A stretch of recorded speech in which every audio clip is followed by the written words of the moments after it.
सर्वेभ्यो नमो नमः। आप सबका आज की इस पाठ में स्वागत है। अद्यतनीय पाठ्यस्मिन् भवतां सर्वेषां स्वागतम् अस्ति। अद्यतनीय पाठः अस्ति स्वावलंबनम्। सप्तमी कक्षा के लिए रुचिरा से तृतीय पाठस्य प्रथम भागः अत्र प्रस्तौमि। तीसरे पाठ का पहला भाग मैं आप तक लेके आ रहा हूं और पाठ का नाम है स्वावलंबनम्। सुमनस संस्कृत अध्ययन न्यास में आप सबका स्वागत है और आप इस चैनल को सब्सक्राइब कर लें ताकि आपको भविष्य में सभी पाठ मिल सके सभी कक्षाओं के लिए। आज का पाठ आरंभ करने से पहले ये जानते हैं तद विजानीयात् कि अत्र नूतना शब्दाः का सन्ति। यहाँ पर जो नए शब्द हैं, नवीन शब्द है, वो कौन कौन से आएंगे इस पाठ में जब हम पढ़ेंगे। तो पाठे अस्मिन् किम, प्रथमतः एतत् ज्ञास्यामः कि पाठे अस्मिन् किम, इस पाठ में क्या क्या हम पढ़ेंगे। सर्वप्रथम इस पाठ में हम पढ़ेंगे संख्यावाची शब्दाः, संख्यावाची शब्द। और वो संख्यावाची शब्द जिसमें आए हैं चत्वारिंशत् 40, अष्टादश 18, पंचाशत् 50, चतुश्चत्वारिंशत् 44, षट्त्रिंशत् 36। इस प्रकार के संख्यावाची शब्द यहाँ आए हैं। और जो अन्य शब्द जिनसे आपको ना परिचय करना है वो है आस्ताम थे। आस्ताम थे कितने? 2। आसीत आस्ताम आसन, लंग लकार में इस प्रकार से रूप बनते हैं। तो ये द्विवचन में द्विवचन का रूप है आस्ताम थे 2 यानी कि। फिर एक अन्य शब्द है समृद्ध, समृद्ध इति धनवान, समृद्ध इति धनवान। सर्वविधानी, सर्वविधानी सभी प्रकार की, सर्वविधानी सभी प्रकार की। आसन थे या थी, स्त्रीलिंग में हिंदी में जब हम बहुवचन भी अगर प्रयोग करते हैं भूतकाल का तो भी स्त्रीलिंग में थी ही होगा, नहीं तो बहुवचन में थे। आसन थे या थी। स्तंभा, स्तंभा खंबे, स्तंभा खंबे, खंबे। प्रकोष्ठेषु, प्रकोष्ठेषु कमरे में, प्रकोष्ठेषु कमरे में।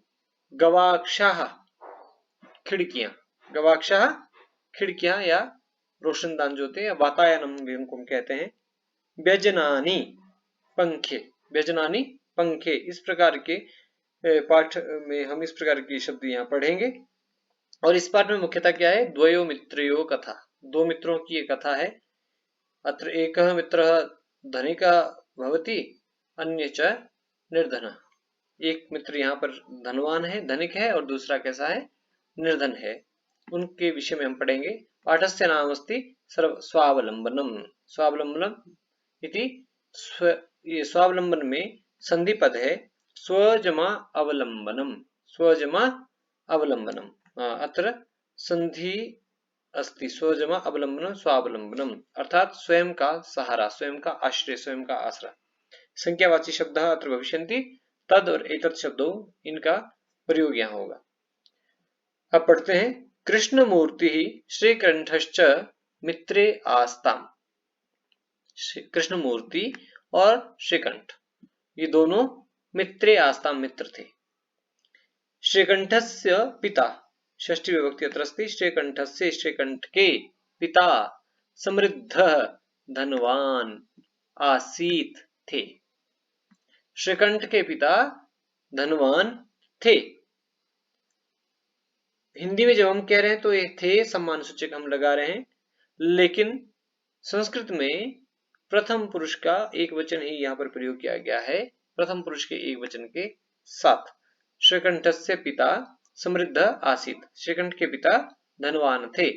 अतः इसलिए, तस्य भवने उनके भवन में, इसलिए उनके भवन में सर्वविधानी सभी प्रकार की, जो हम पहले शब्दार्थ में हमने पढ़ा है, सर्वविधानी सभी प्रकार की सुख साधनानी आसन, सभी प्रकार के सुख साधन या सुख सुविधाएं वहां पर थी।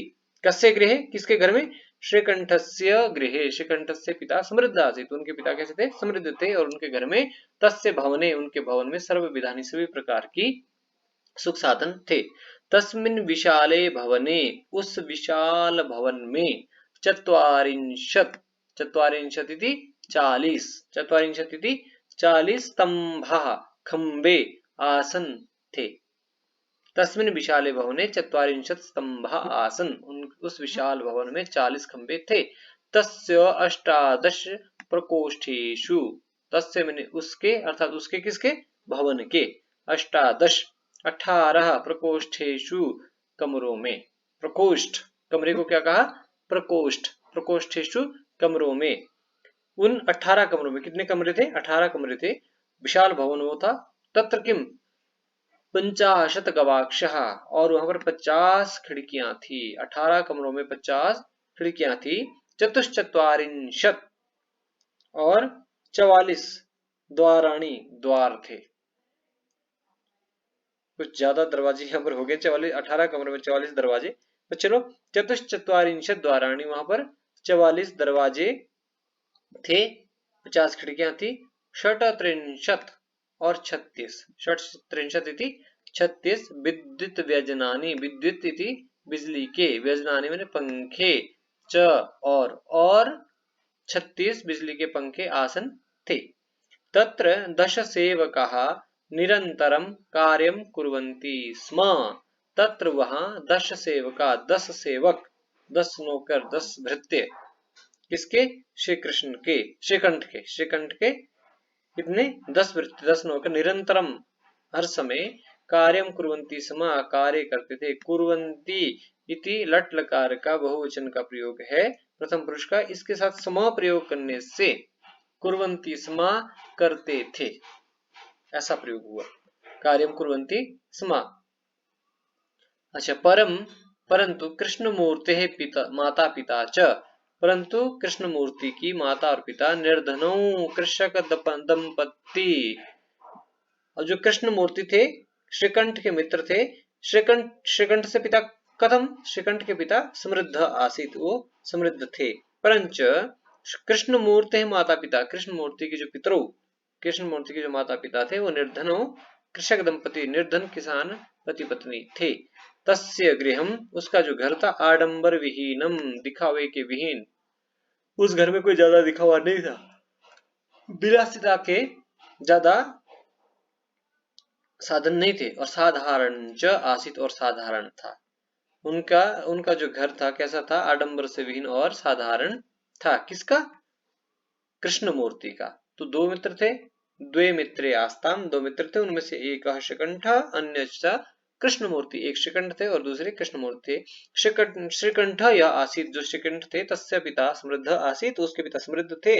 तस्य गृहे सर्व विधानी सुख साधनानि आसन, उसके घर में हर प्रकार की सुख सुविधाएं थी। परंच कृष्ण मूर्ति या आसीत, जो कृष्ण मूर्ति था, तस्य पितरो, उसके माता पिता, निर्धनो कृषक दंपति, वो गरीब किसान दंपति थे, पति पत्नी थे, और उसका घर आडंबर से विहीन था।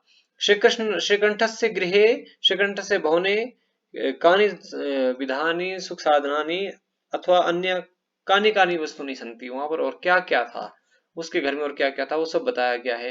18 कमरे थे, 50 खिड़कियां थी, 44 दरवाजे थे, 36 पंखे थे, ऐसा उसका घर था। इस गद्यांश को पढ़ने के बाद हम थोड़ा सा परीक्षण कर लेते हैं कि हमने क्या पढ़ा है। तो परीक्षण मिति के मित्रे आस्ताम, कौन मित्र थे? कौन मित्र थे? तो श्री कृष्ण मूर्ति श्रीकंठश्च मित्रे आस्ताम, कृष्ण मूर्ति और श्रीकंठ मित्र थे। तत्र कति स्तंभ आसन, वहां पर कितने खंबे थे? तत्र कति स्तंभ आसन, वहां कितने खंबे थे?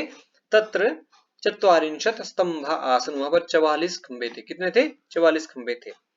फिर तीसरा जो प्रश्न है वो आपकी अभ्यास के लिए दिया गया है।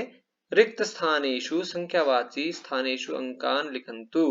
रिक्त स्थान में संख्यावाची स्थान, जहां पर संख्यावाची, जिन स्थानों में संख्यावाची शब्द आए हैं वहां पर अंकान लिखन्तु, वहां पर अंकों को लिखना है। वैसे होना चाहिए रिक्त स्थानेषु, रिक्त स्थान में संख्यावाची शब्द स्थानेषु, संख्यावाची जो शब्द आए, संख्यावाची शब्द कौन कौन से आए हैं? देखो यहाँ पर आए चत्वारिंशत्, अष्टादश, चतुश्चत्वारिंशत्, षट्त्रिंशत्, ये इनको हमने यहाँ भरना है। तस्य अष्टादश प्रकोष्ठेषु, और कैसा लिखना है, वो अंकों में लिखना है। आप गद्यांश को वहां से देखेंगे, गद्यांश में वहां जो संख्यावाची शब्द जो भी यहाँ पर आए हैं, जो भी यहाँ पर संख्यावाची शब्द आए हैं, उनको आप अंकों में लिखेंगे।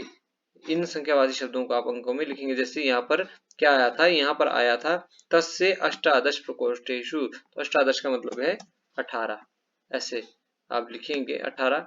और प्रकोष्ठेषु गवाक्षाः कति, कितने गवाक्ष वहां थे, 50 गवाक्षाः, कितने कितने थे, 50, वहां पर 50 गवाक्ष थे, 50 वहां पर खिड़कियां थी, 50 खिड़कियां वहां थी। और ऐसे आप यहाँ लिखेंगे, जितने दरवाजे थे उतना आप लिखेंगे। द्वाराणी विद्युत व्यजनानी, कितने पंखे थे, वो आप लिखेंगे। क्षम्यतां, खिड़कियां यहाँ आनी है, गवाक्षाः। तो इस प्रकार से आप अभ्यास करेंगे और पुनः से इस पाठ को देखेंगे, इस वीडियो को भी दोबारा से देखेंगे। और आगे के लिए मैं आपको पाठ और वीडियो लेकर के उपस्थित रहूंगा। तब तक के लिए शुभम भूयात्, नमो नमः।